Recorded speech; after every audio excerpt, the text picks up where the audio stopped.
Jadi dengan kita mempelajari ini membantu nanti Pak. Kalau kita membaca surat yang isinya tentang hukum-hukum, tentang adab, akhlak, muamalah, oh ini berarti surat Madaniyah gitu.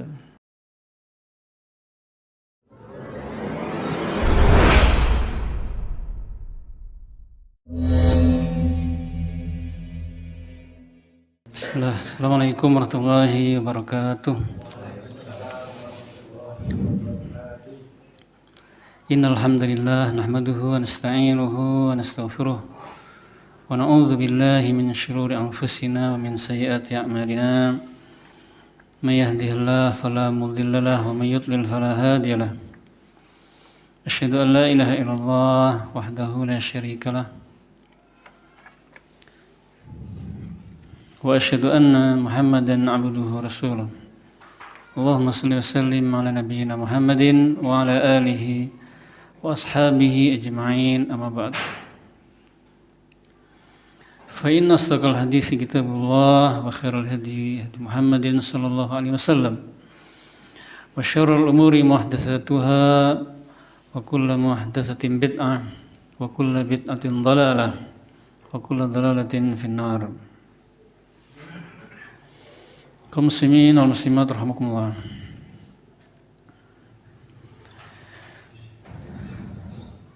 Kita lanjutkan kajian kita bersama kitab Ushulun fi Tafsir yang ditulis oleh Syekh Muhammad Ibn Shalih Al-Utsaimin rahimahullah.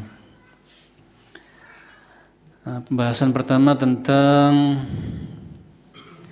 umumul lafzi wa khususus sababi. Keumuman lafaz dan kekhususan sebab. Keumuman lafaz dan kekhususan sebab. Idza nazalatil ayatu li sababin khasin wa lafzuha 'am kana hukmuha syamilan li sababiha. Wa li kulli ma yatanawaluhu lafzuha.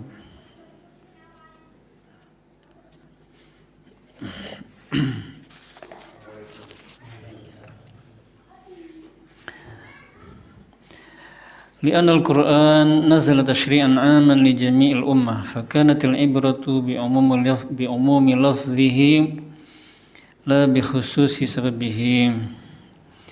Apabila turun suatu ayat untuk sebab yang khusus, maka apabila turun suatu ayat untuk sebab yang khusus dan lafadznya itu umum, maka hukumnya mencakup untuk sebabnya yang khusus itu dan juga mencakup secara umum sesuai keumuman lafadznya. Karena Al-Quran turun sebagai syariat secara umum untuk seluruh umat, maka yang menjadi tolak ukur adalah keumuman lafadznya, bukan kekhususan sebabnya. مثال ذلك آية اللعان وهي قوله تعالى والذين يرمون أزواجهم ولم يكن لهم شهداء إلا أنفسهم إلى قوله تعالى إن كان من الصادقين. ففي صحيح البخاري من حديث ابن عباس رضي الله عنهما أن هلال بن أمية قذف امرأته عند النبي صلى الله عليه وسلم بشريك ابن سحماء فقال النبي صلى الله عليه وسلم البينة أو حد في ظهرك فقال هلال والذي بعثك بالحق إني لصادق فلينزلن الله ما يبرئ ظهري من الحد. فنزل جبريل وأنزل عليه والذين يرمون أزواجهم حتى بلغ إن كان من الصادقين. فهذه الآيات نزلت بسبب قذف هلال بن أمية لامرأته لكن حكمها شامل له ولغيره بدليل ما رواه البخاري من حديث سهل بن سعد رضي الله عنه anna Uwaimir al-Anjalani jaa ila nabi sallallahu alaihi wasallam. Faqala ya Rasulullah, rajulun wajada ma'a imra'atihi rajulan ayaktuluhu fataqtulunahu am kaifa yasna'? Faqala an-nabiyyu sallallahu alaihi wasallam, qad anzalallahu al-Qur'ana fika wa fi sahibatik. Fa amarahuma Rasulullah sallam bil mula'anah bima sammallahu fi kitabih fala'anaha. Al-hadis. Faja'ala an-nabiyyu sallallahu alaihi wasallam hukma hadhihi al-ayat syamilan li Hilal bin Umayyah wa ghairihi. Contohnya adalah ayat tentang li'an. Contohnya adalah ayat-ayat tentang li'an, yaitu firman Allah Ta'ala yang artinya, dan orang-orang yang menuduh istri-istri mereka berzina dan mereka tidak memiliki saksi-saksi kecuali diri mereka sendiri. Sampai firman Allah Ta'ala, jika dia termasuk orang-orang yang jujur. Di dalam Sahih Bukhari disebutkan dari hadis yang diriwayatkan oleh Ibnu Abbas radhiyallahu anhuma, bahwasanya Hilal ibn Umayyah menuduh istrinya berzina dengan Syarik bin Sahma. Maka Nabi SAW bersabda, hendaklah kamu mendatangkan bukti atau kamu akan dirajam. Maka Hilal berkata, demi Zat yang mengutusmu dengan membawa kebenaran, sesungguhnya aku benar-benar orang yang jujur, orang yang benar. Semoga Allah Subhanahu wa Ta'ala menurunkan ayat yang membebaskan punggungku dari hukuman had. Maka turunlah Jibril menyampaikan ayat walladzina yarmuna azwajahum tadi, surah An-Nur, sampai qauluhu ta'ala in kana minas shadiqin. An-Nur ayat 6 sampai ayat 9. Ayat-ayat ini kaum muslimin turun disebabkan karena Hilal bin Umayyah menuduh istrinya berzina. Akan tetapi hukumnya itu, hukum ayat ini mencakup untuk dia dan juga untuk yang lainnya. Mencakup untuk dia dan untuk selain dia.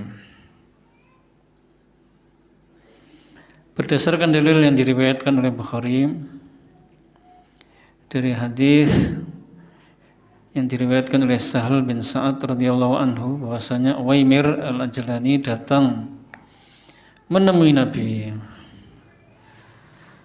Lalu dia bertanya, wahai Rasulullah, ada seorang laki-laki mendapati istrinya bersama dengan laki-laki yang lain. Apakah dia boleh membunuh laki-laki itu? Atau bagaimana, atau apa yang dia perbuat? Maka Nabi SAW sabda, sungguh Allah telah menurunkan ayat Al-Quran yang berkaitan denganmu dan istrimu, tentangmu dan tentang istrimu. Maka Rasulullah SAW memerintah keduanya untuk saling melaknat sesuai dengan yang disebutkan oleh Allah di dalam kitabnya. Maka dia pun melaknat istrinya. Hadis ini diriwayatkan oleh Bukhari dan Muslim.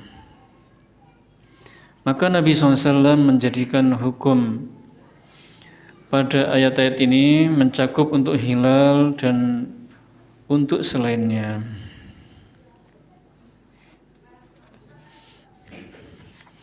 Jadi kaum muslimin, apabila ada suatu ayat turun karena suatu sebab yang khusus, karena suatu sebab tertentu, tetapi lafadz ayatnya itu umum, maka hukumnya itu berlaku untuk sebab khusus itu dan juga berlaku secara umum. hukum yang ada di ayat itu berlaku untuk orang yang sedang melakukan perbuatan tersebut, dan juga berlaku untuk orang-orang setelahnya sampai hari kiamat yang melakukan perbuatan yang sama, gitu ya. Karena Al-Quran itu syariat yang umum untuk seluruh umat manusia, bukan hanya untuk orang-orang Arab saja. Tapi Al-Quran adalah syariat yang umum untuk seluruh manusia dan jin sampai hari kiamat. Jadi yang menjadi tolak ukur adalah keumuman lafadznya, bukan kekhususan sebabnya. Misalnya ada seorang sahabat yang berzina. Jadi mungkin saja ya, sahabat melakukan dosa besar. Akan tetapi para sahabat, mereka memiliki keutamaan-keutamaan yang besar seperti ikut perang Badar, kebaikan-kebaikan mereka sangat banyak, atau mungkin mereka bertobat kepada Allah sehingga dosa-dosa mereka diampuni. Ada sahabat yang berzina, lalu turunlah ayat yang menjelaskan tentang hukuman bagi orang yang berzina itu ya. Maka hukuman bagi sahabat tadi itu juga berlaku bagi siapa saja yang berzina gitu. Kalau yang belum menikah berarti dicambuk 100 kali ya. Kalau yang budak setengahnya. Kalau yang sudah menikah dirajam gitu kan.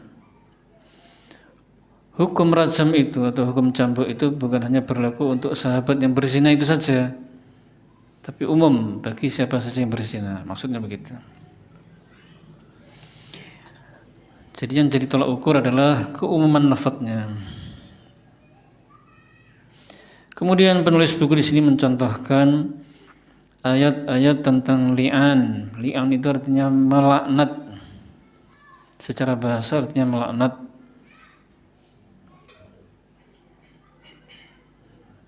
Dan ini sebenarnya pembahasan fikih, Pak. Yang dimaksud li'an secara istilah itu adalah seorang suami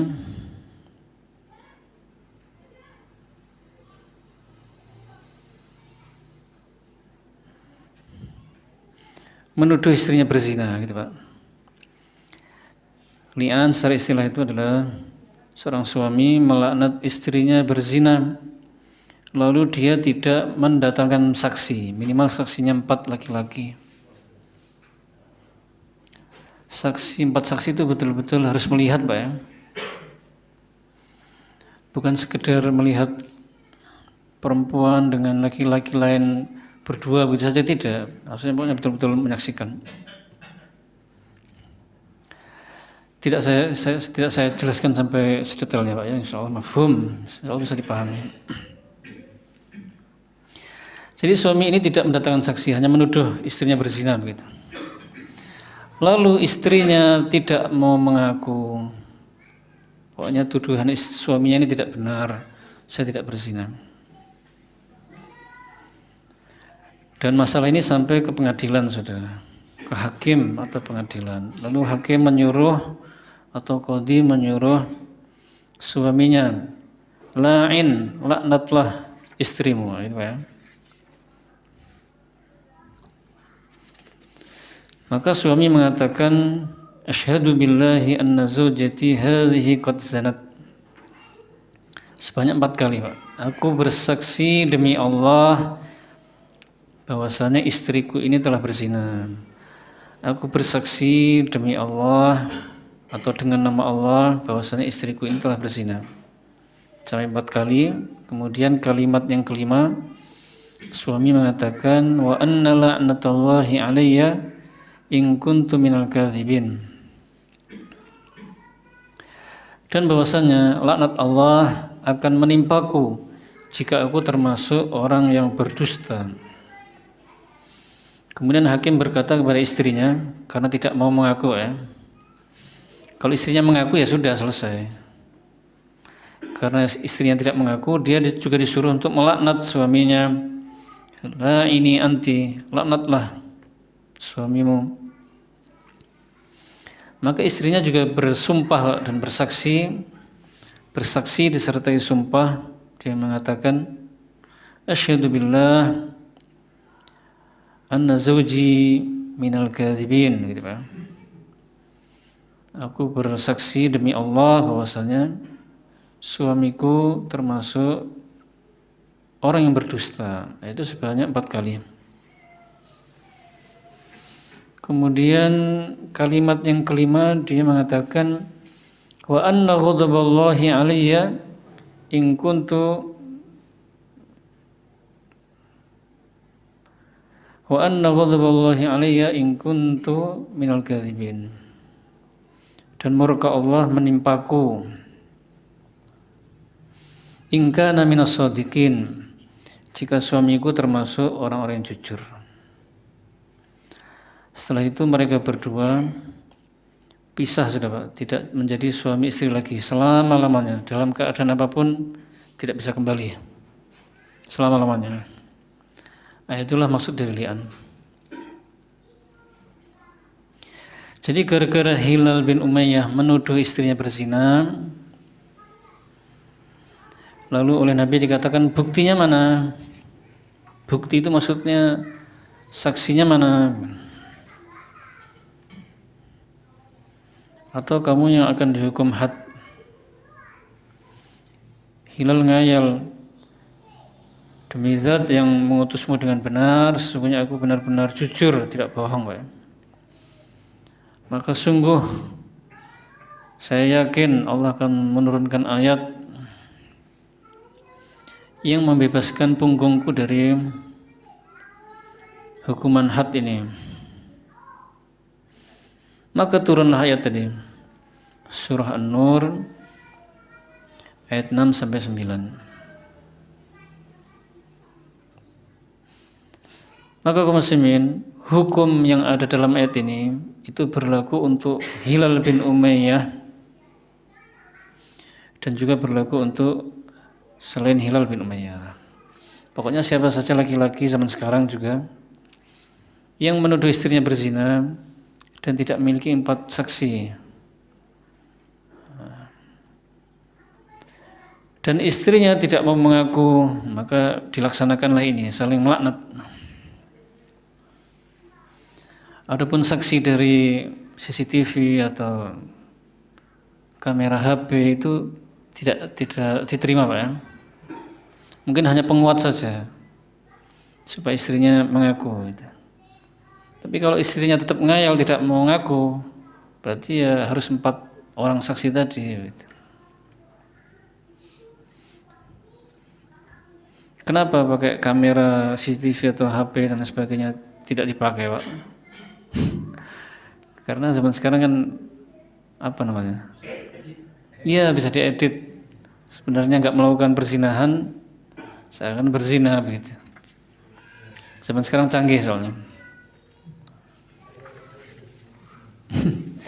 Sekarang tema baru yaitu Al-Makki wal Madani. Tentang Makki dan Madani atau Makkiyah dan Madaniyah.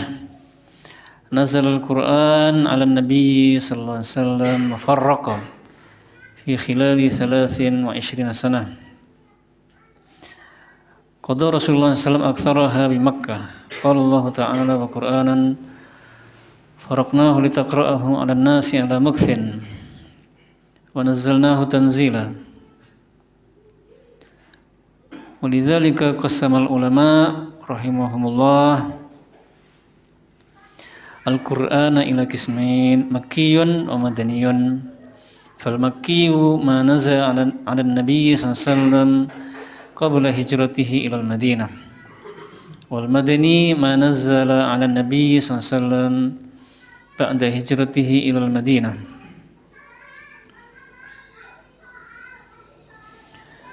Wa ala hadza faqauluhu ta'ala al-yawma akmaltu lakum dinakum wa atmamtu 'alaykum ni'mati wa raditu lakum al-Islam dinan. minal qismil madani wa in kanat qad nazalat 'ala an-nabiy sallallahu alaihi wasallam fi hajjatil wada' bi Arafah. Fa fi sahih al-Bukhari an Umar radhiyallahu anhu annahu qala qad arafna dzalika al-yawma wal makan alladhi nazalat fihi 'ala an-nabiy sallallahu alaihi wasallam. Nazalat wa huwa qa'imun bi Arafata yaum Jum'ah. Al-Quran turun kepada Nabi SAW secara berangsur-angsur selama 23 tahun. Rasulullah SAW menerima Al-Quran kebanyakannya di Mekah. Allah Ta'ala berfirman yang artinya, dan Al-Quran kami mengangsur-angsurkannya agar engkau Muhammad membacakannya kepada manusia sehingga Al-Quran itu menetap kokoh di hati, dan kami menurunkannya sebagian demi sebagian. Oleh karena itu para ulama membagi Al-Quran itu kepada dua bagian, yaitu Makki dan Madani.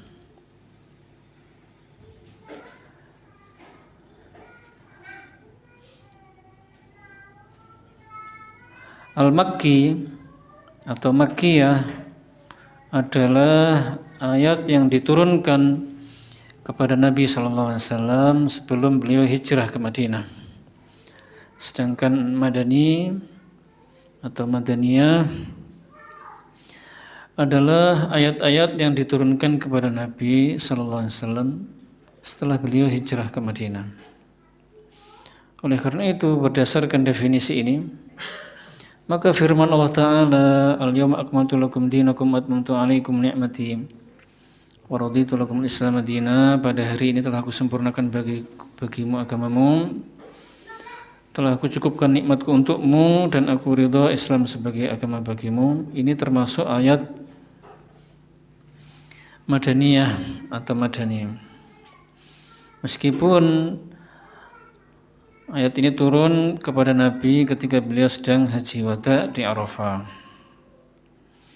Maka di dalam Sahih Bukhari disebutkan dari Umar radhiyallahu anhu bahwasanya ia berkata, sungguh kami telah mengetahui hari dan tempat di mana diturunkannya ayat tersebut kepada Nabi, yang mana ayat itu turun kepada beliau sedangkan beliau sedang melaksanakan wukuf di Arafah pada hari Jumat.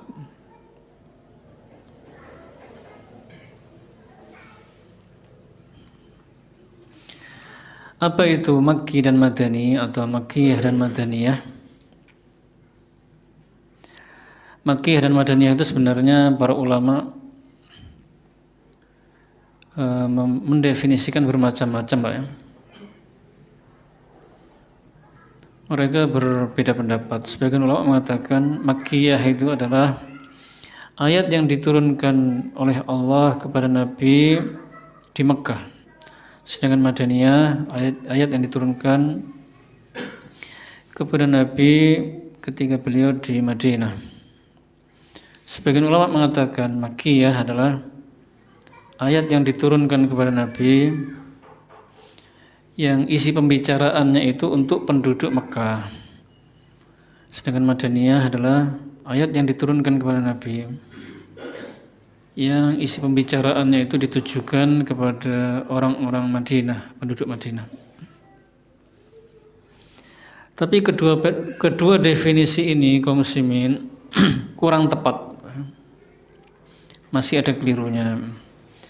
Definisi yang tepat, yang rajih, yang lebih kuat dan yang benar, sebagaimana yang disebutkan oleh Syekh Utsaimin dan ulama yang lainnya, yaitu Makkiyah adalah ayat yang diturunkan kepada Nabi SAW sebelum beliau hijrah ke Madinah. Adapun Madaniyah adalah ayat yang diturunkan kepada Nabi setelah beliau hijrah ke Madinah, gitu Pak, ya. Kenapa demikian? Karena Nabi Sallallahu Alaihi Wasallam itu menerima ayat Al-Quran tidak hanya di Mekah dan Madinah, Pak. Memang paling banyaknya itu di Mekah, yang kedua di Madinah. Tapi beliau juga pernah atau kadang-kadang menerima ayat di luar kota itu ketika beliau safar. Jadi definisi tadi adalah definisi yang paling tepat. Oleh karena itu ayat al-yawma akmaltu lakum dinakum wa atmamtu alaikum ni'mati wa raditu lakumul islam dinan, ini termasuk ayat madaniyah, padahal turunnya di Mekah, Pak, ya. Karena Nabi menerima ayat itu setelah beliau hijrah ke Madinah. Beliau melaksanakan haji wada di Arafah, dan Arafah itu masuk ke Mekah. Ya, di Mekah ya.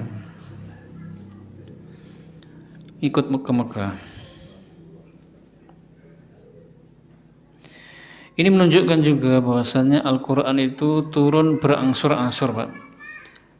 Tidak langsung sekaligus 30 juz. Jadi berangsur-angsur selama 23 tahun. Karena beliau paling lama itu tinggal di Mekah selama 13 tahun. Paling banyak beliau menerima Al-Quran di sana. Kemudian di Madinah juga setelah itu selama 10 tahun.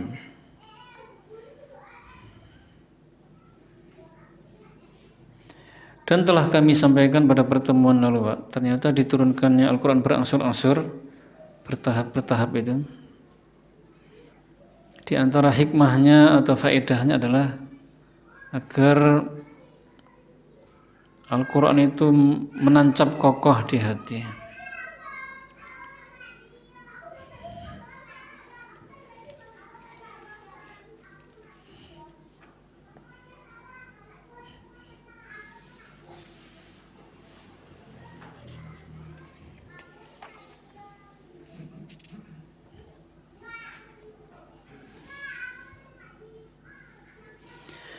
Berikutnya, wa yatamayyazul qismul makki 'anil madani min haitsul uslubi wal mawdu'.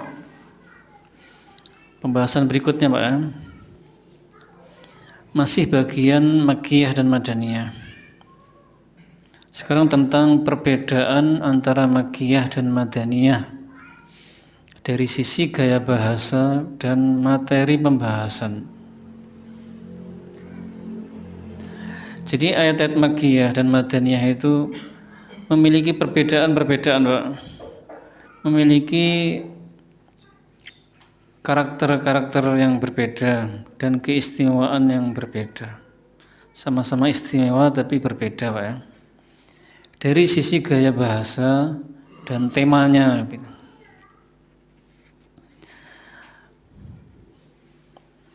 Perbedaannya dari dua sisi, gaya bahasa dan materi pembahasan. Sekarang perbedaan atau keistimewaan masing-masing dari sisi gaya bahasa. Amma min haitsul uslub fahuwa al-awwal al-ghalibu fil makki quwwatul uslub wa shiddatul khitab lianna ghalibal mukhatabin mu'ridun mustakbirun wa la yaliqu bihim illa dhalik.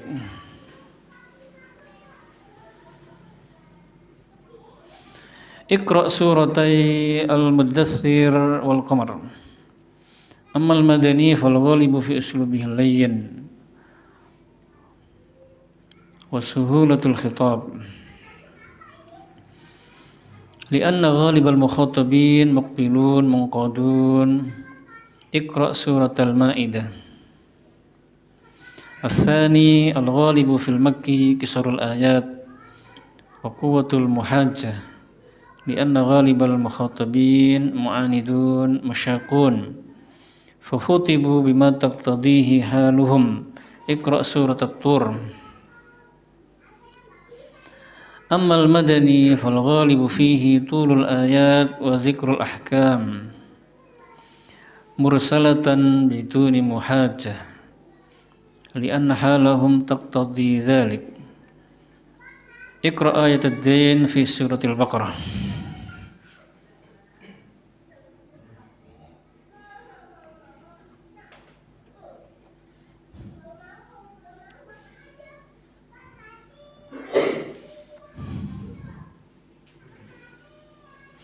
Adapun perbedaannya dari sisi gaya bahasa, yaitu yang pertama adalah umumnya atau kebanyakannya ayat-ayat Makkiyah itu gaya bahasanya kuat, pembicaraannya tegas. Karena kebanyakan orang-orang yang diajak bicara itu adalah para pembangkang dan orang-orang yang menyombongkan diri. Maka yang paling pantas untuk mereka yaitu gitu ya. Dengan itu silahkan baca dua surat, yaitu surat Al-Muddatsir dan Al-Qamar. Adapun ayat-ayat Madaniyah, maka kebanyakannya adalah gaya bahasanya itu halus dan pembicaraannya itu mudah. Karena umumnya orang-orang yang diajak bicara itu adalah orang-orang yang menerima dan tunduk. Silahkan baca surah Al-Maidah.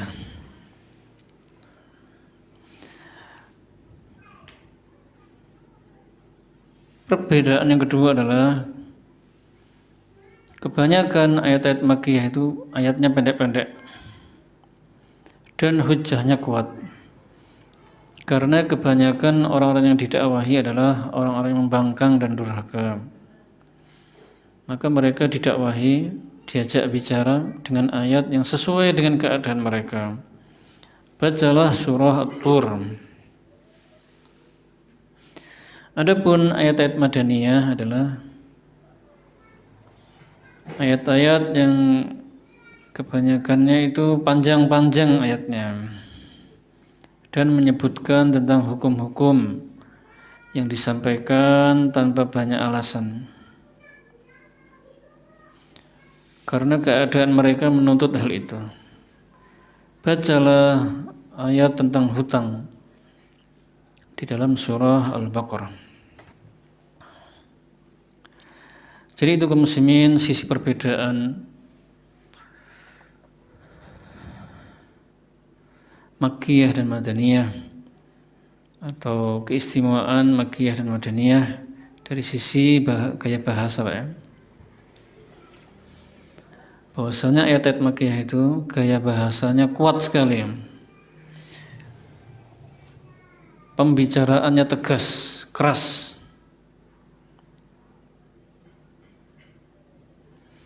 Kenapa begitu? Karena orang-orang yang didakwahi, yang diajak bicara, mereka itu orang kafir, Pak. Mereka keras kepala, suka membangkang, sombong, durhaka. Maka yang paling pantas ya mereka itu didakwahi dengan gaya bahasa yang seperti itu.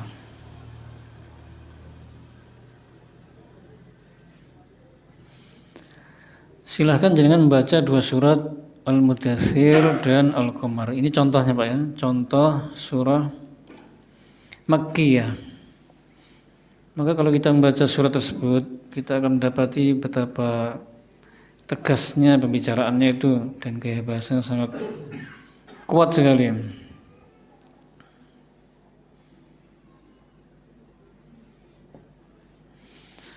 Jangan baca, kemudian baca terjemahannya,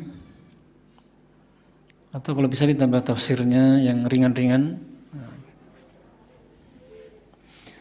Adapun ayat Madaniyah, umumnya gaya bahasanya itu lembut, halus, dan pembicaraannya mudah. Karena orang yang didakwahi itu orang yang sudah menerima, sudah beriman dan tunduk. Jadi bahasanya yang halus. Di sini dicontohkan surah Al-Maidah. Bisa kita baca nanti, Pak ya, di rumah, Pak ya. Dan hendaknya kita mencontoh metode Al-Quran ini dalam berdakwah kepada orang-orang atau ketika berbicara kepada orang lain. Kalau kita berbicara kepada anak kecil, muda, tua, yang berilmu, yang awam, itu jangan disamakan gaya bahasanya, Pak ya.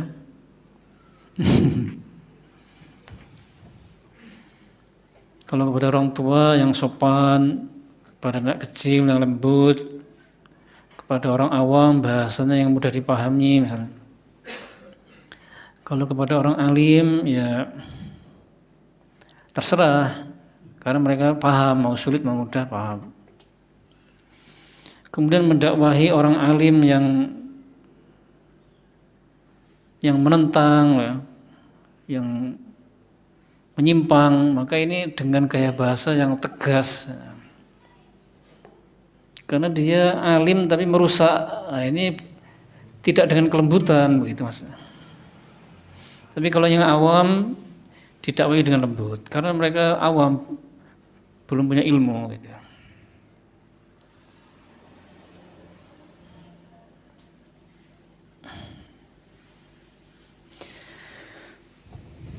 Kemudian perbedaan lainnya dari sisi gaya bahasa adalah ayat-ayat makkiyah itu umumnya pendek-pendek ayatnya, Pak. Surah Al-Mudaththir, Al-Qamar, At-Tur, Pak.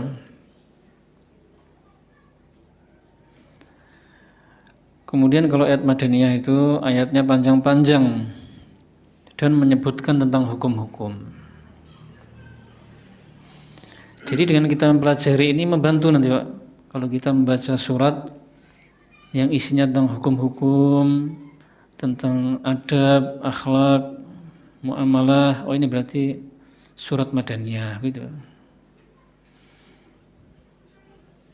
Ini gaya bahasanya tegas sekali, keras.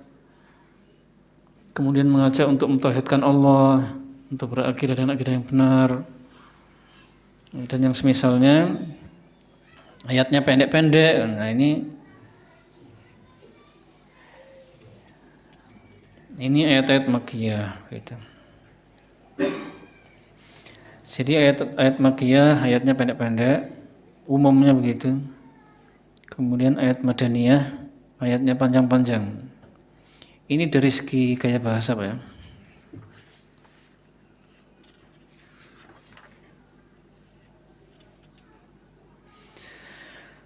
Perbedaan berikutnya, wa amma min haitsul maudhu' fahuwa. Sekarang perbedaan antara makkiyah dan madaniyah dari segi tema atau topik atau materi pembahasan.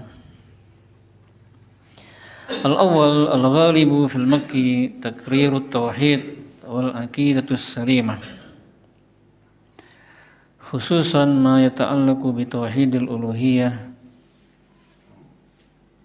wal iman bil ba'ts. Lianna ghalibal mukhatabin yunkiruna dhalik. Wa ammal madani fal ghalibu fihi tafsilul ibadat wal muamalat.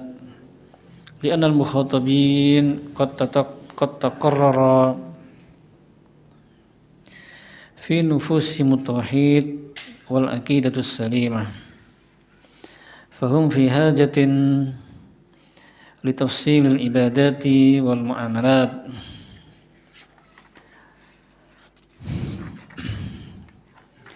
Atsani al-ifadatu fi dzikril jihadi wa ahkamihi wal munafiqina wa ahwalihim fil qismil madani liqtida'il hal. Dzalika haitsu syuri'al jihadu wa dhahara an-nifaq khilafil qismil makki.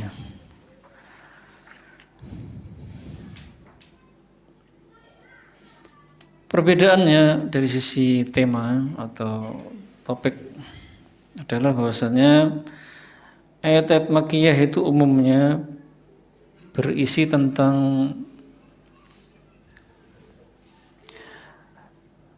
pengokohan tauhid dan akidah yang lurus, khususnya yang berkaitan dengan tauhid uluhiyah dan iman kepada hari kebangkitan. Karena kebanyakan orang-orang yang diajak bicara itu mengingkari hal tersebut. Adapun madaniyah umumnya Ayat-ayatnya itu berisi tentang penjelasan ibadah-ibadah dan muamalah. Karena orang-orang yang diajak bicara adalah orang-orang yang tauhid dan akidah yang selamat itu telah menancap atau menetap dalam jiwa-jiwa mereka. Maka mereka butuh kepada penjelasan tentang ibadah-ibadah dan muamalah. Kemudian ayat-ayat Madaniyah juga menjelaskan tentang jihad dan hukum-hukumnya serta sifatnya orang-orang munafik.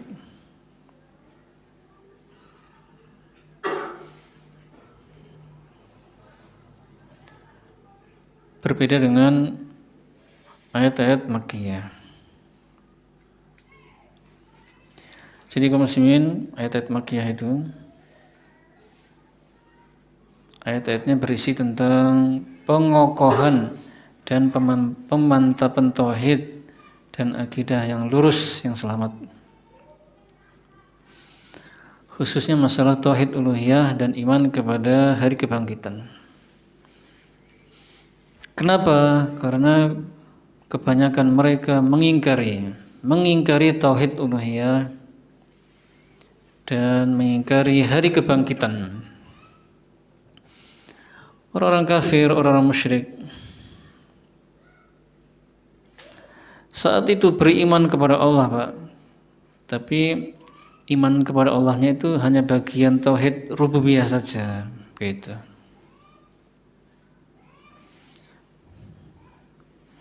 Memang agak rumit, Pak, ya, harus fokus ini.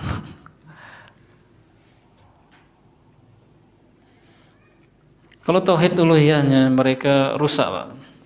Karena mereka menyembah kepada Allah tapi juga menyembah kepada selain Allah. Menyembah Allah tapi menyembah patung-patung.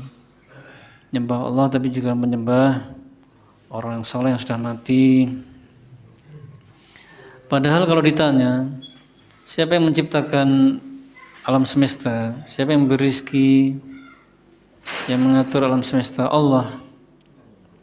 Tapi ketika menyembah, oleh karena itu ketika Rasulullah SAW mendakwahi mereka untuk beribadah hanya kepada Allah dan meninggalkan kesyirikan, mereka mengatakan aja'alal alihata ilahan wahida inna hadza lasyai'un ujab. Apakah dia menjadikan Tuhan-Tuhan ini menjadi Tuhan yang satu? Sesungguhnya ini benar-benar sesuatu yang mengherankan. Jadi mereka menolak dakwah tauhid itu. Banyak yang menolak. Dan dakwah kepada tauhid ini serta akidah yang benar selama 13 tahun. Rasulullah tidak mendakwahi yang lain, tidak mendakwahi tentang salat, zakat, puasa, meninggalkan dosa-dosa yang lainnya, atau menjelaskan tentang akhlak, adab, tidak. Hanya tauhid ini dan akidah yang benar. Banyak juga dari orang-orang musyrik itu mengingkari hari kebangkitan, Pak. Menurut mereka kalau sudah mati ya sudah selesai. Makanya mereka mengatakan aidza mitna wa kunna turaban wa idzaman innal mab'utsun. Apakah benar jika kami sudah mati lalu menjadi tanah dan tulang belulang lalu kami ini dibangkitkan kembali, dihidupkan kembali? Memangnya benar seperti itu? Bahkan sampai mereka, di antara mereka ada yang membawa tulang ke Nabi. Qala may yuhyil idhama wa hiya ramim. Siapa yang menghidupkan tulang-tulang ini kalau sudah hancur, lebur, jadi tanah?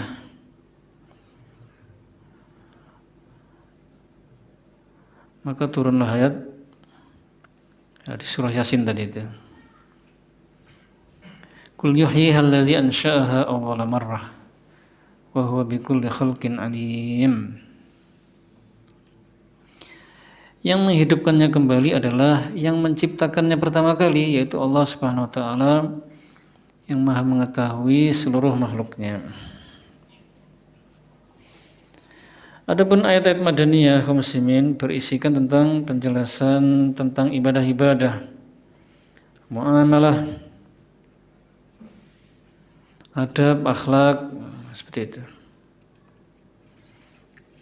Karena orang-orang yang didakwahi mereka sudah mentauhidkan Allah. Tidak ada yang berbuat syirik. Akidah mereka, iman kepada Allah, para malaikat, kitab-kitab, para rasul, hari akhir, dan iman pada takdir mereka sudah benar. Jadi yang didakwahkan kepada mereka tentang ibadah dan muamalah.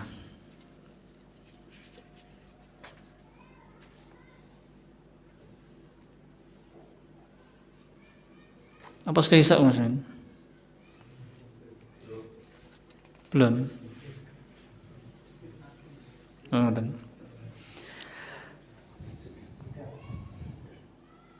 sudah, iya, karena sudah masuk judul baru. Jadi gimana gitu, bingung. Iya. Oh, sebenarnya sudah. Mungkin sampai sini dulu. Akhirul kalam, subhanakallahumma wa bihamdika, asyhadu an la ilaha illa anta, astaghfiruka wa atubu ilaik. Assalamualaikum warahmatullahi wabarakatuh.